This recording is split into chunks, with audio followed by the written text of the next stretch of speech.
So on this dashboard, you will see all the currency pairs that you can trade. You will see statistics in terms of your account balance, profit and loss, and the number of trades that are active, etc.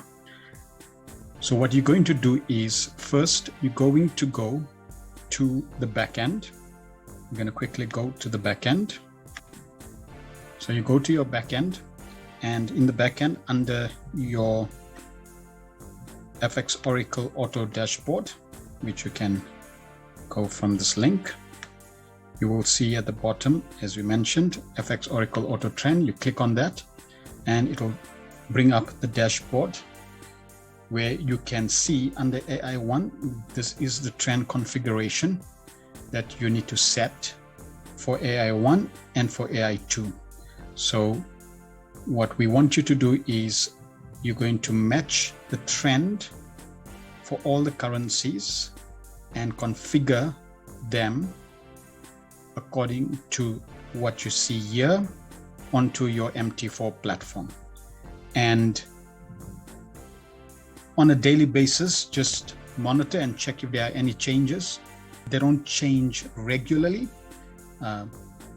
You won't find, at least for AI1, you will find that it changes after 1 or 2, 3 days.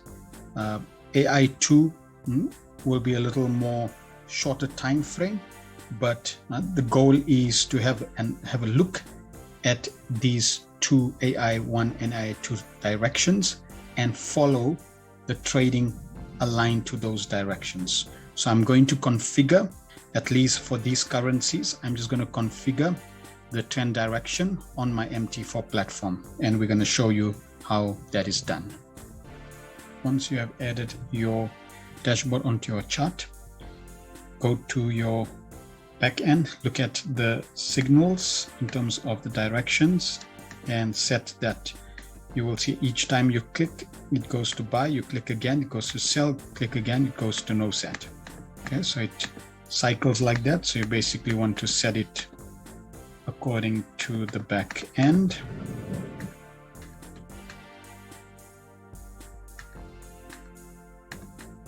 So I'm just going to go, and I'm not going to do all, but just to show you, that's what you're going to do for all the currency pairs. And then for AI2 as well.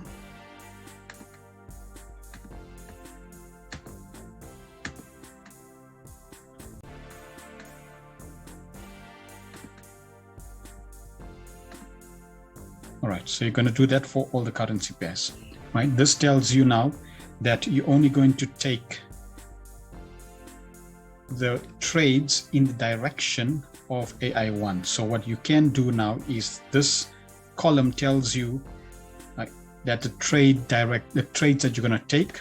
For example, I'm going to set it for sell, which means I only want to take in the direction of AI1.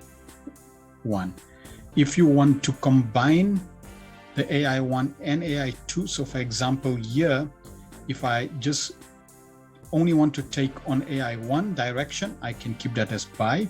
If I want to go and take a filter, that means I want both to be in the same direction, AI1 and AI2, then this will be a no trade. Okay, same thing here, there'll be a no trade. Here, since both are sells, I can take sell directions. Okay, if I had, for example, both, I want to then take a buy. So I can decide. I can choose whether just to take AI1 direction or a combined AI1 and AI2. So that's how you're going to set your dashboard, and this will be the directions that you're going to take the trades in, because you've now configured what trades you're going to take and what direction. Also, you'll note we had strategy 1 and strategy 2. So if you click on strategy 1, it will show you the signals that are currently on strategy 1. If you click strategy 2, you'll see it'll show you signals on strategy 2. So here you'll see we have a sell signal under strategy 2. Okay, now if I click on the currency pair, it'll open up the chart and I can go in and drop in the arrows.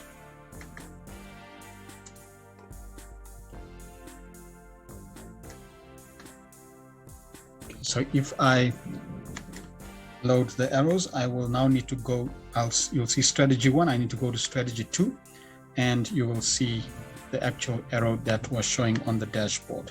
Okay, so make sure that you select the appropriate strategies according to your dashboard. Here you'll see it says strategy 2 on the 5-minute.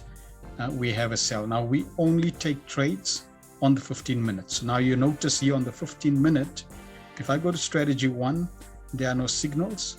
If I go to strategy 2, there are no signals. Okay, so I would wait for an appropriate signal that shows either on strategy 1 or strategy 2. When there is a signal, you will find that this changes to orange. That notifies you that there's a signal. Just for demonstration, we're just going to go to a lower time frame so that we can see a signal like this one here. And once you have a signal, now you're going to go in the direction of your trend.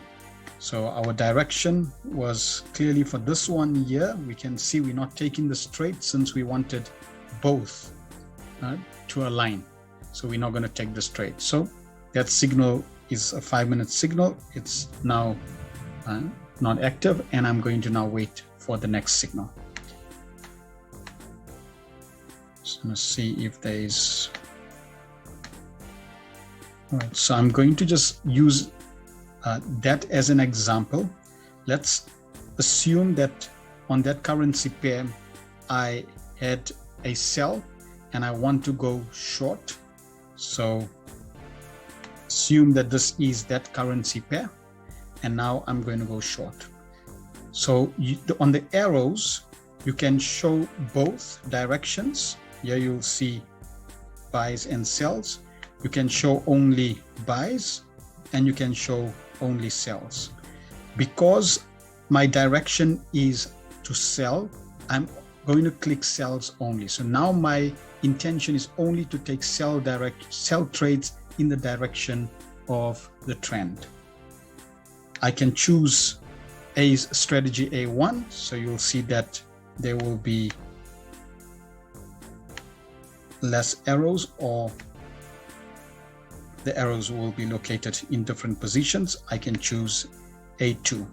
Okay, and because I only got show sells, then it's only going to show sells or shorts. So that's how these buttons work. Strategy 1 and strategy 2 we showed you in terms of the different strategies. You'll see different arrows in terms of direction, and here you will find a trigger to take a trade. You can either take a buy, sell, or close all, depending on your inputs. So quickly, the inputs here, you can change the lot sizes for each of the different trades, the number of trades that can be taken according to the drawdowns that you experience in terms of the FX Oracle. You can have a distance where defaulted 20 pips, which is 20 pips drawdown. It'll take the next trade. Then your profit is 12. You can exit either X cycles, which means 3 profitable cycles. You can keep trading, or you can use daily profits. It's defaulted to 3 positive X cycles, which means 3 times 12 pips, and then it stops trading. If you choose the daily profits, then you can change this to daily profit. That's your magic number. You can leave that as default, and everything else is default. The registration reset is exactly as we discussed in the dashboard. If you click reset, it will then delete the registration. You can re-register the indicator.